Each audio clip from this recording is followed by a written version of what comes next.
700 के ऊपर नई ऊंचाई पर पहुंच गया। ये तेजी तब आई जब इंडिया पाकिस्तान सीज फायर की खबर ने जियोपॉलिटिकल टेंशन को कम कर दिया, फिल्म निकालने की मदद की। उन्होंने जय शाह, अरुण धमाल, बीसीसीआई और पंजाब किंग की ऑपरेशन टीम को भी थैंक यू बोला।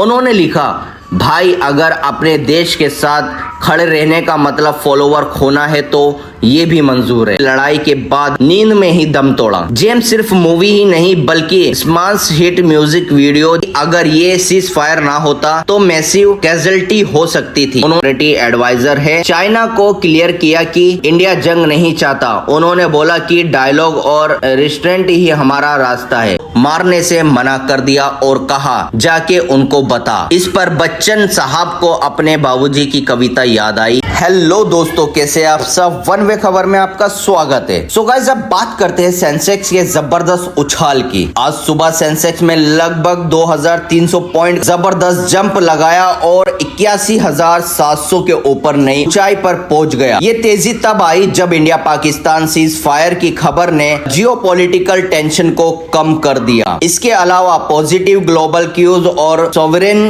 क्रेडिट अपग्रेड ने भी मार्केट में बुलिश मोमेंटम बनाए रखा। हर सेक्टर के शेयर ग्रीन जोन में थे, मतलब सभी में तेजी देखी गई। बड़े शेयर जैसे Axis Bank, Bajaj Finserv, Bajaj Finance, Adani Ports और रिलायंस में भी अच्छा जंप देखने को मिला, लगभग 4% तक बढ़े। तो भाई लगता है स्टॉक मार्केट में आज तो सबकी लॉटरी लग गई। सो गाइस, अब बात करते हैं प्रीति जिंटा के हार्टफेल्ट पोस्ट की। आईपीएल मैच में दिल्ली कैप्टन और पंजाब किंग के बीच लास्ट थर्सडे अनएक्सपेक्टेड सिचुएशन हो गई थी। प्रीति जिंटा, जो कि पंजाब किंग की को ओनर भी है, सोशल मीडिया पर एक हार्टफेल्ट नोट शेयर किया। उन्होंने लेट रिस्पॉन्स के लिए माफी मांगी और साथ ही फॉलोवर को शांत रहने के लिए थैंक यू भी बोला। प्रीति ने लिखा, finally back home after a crazy last few days. India's Reliance और रिलायंस मिनिस्ट्री अश्विनी वैष्णव को थैंक यू। उन्होंने दोनों आईपीएल टीम और सब ऑफिशियल को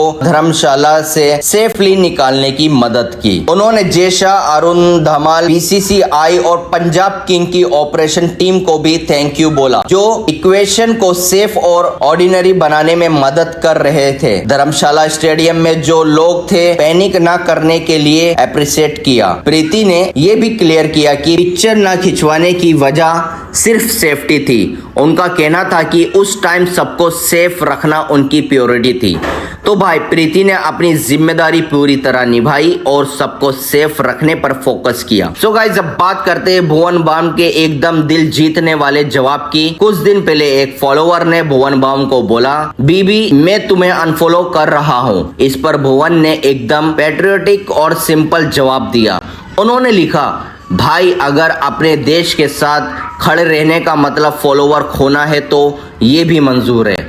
मतलब भाई भुवन ने क्लियर कर दिया, देशभक्ति पहले है, फॉलोवर बाद में। तो भाई भुवन ने अपनी बात से सबका दिल जीत लिया, रिस्पेक्ट। सो गाइस, अब बात करते हैं एक टैलेंटेड फिल्म मेकर के चले जाने की। जेम्स फोले, जो कि 50 शेड ऑफ ग्रे मूवी के डायरेक्टर थे, अब हमारे बीच नहीं रहे। 71 साल की उम्र में उनका लॉस एंजलिस में पीसफुली निधन हो गया। उनके बुक पर्सन ने बताया कि उन्हें ब्रेन कैंसर से लंबी लड़ाई के बाद नींद में ही दम तोड़ा। जेम्स सिर्फ मूवी ही नहीं बल्कि स्माश हिट म्यूजिक वीडियो जैसे papa don't preach, live to tell और ट्रू ब्लू के भी डायरेक्टर थे। उन्होंने हाउस ऑफ कार्ड के 12 एपिसोड, रेकलेस अपनी पहली फिल्म, ग्लिंग ग्रे ग्ले रोज, फियर, कॉन्फिडेंशियली परफेक्ट स्ट्रेंजर और द क्रप्टर जैसी प्रोजेक्ट भी डायरेक्ट किए। तो भाई एक विजनरी फिल्म मेकर दुनिया को अलविदा कह गया। उनके काम को याद रखा जाएगा। तो गाइस, अब बात करते हैं डोनाल्ड ट्रंप के लेटेस्ट स्टेटमेंट की। डोनाल्ड ट्रंप ने अपने सोशल मीडिया प्लेटफॉर्म सोशल पर इंडिया पाकिस्तान सीज फायर को लेकर एक स्टेटमेंट दिया। उन्होंने दोनों देशों के लीडर की तारीफ की। उन्होंने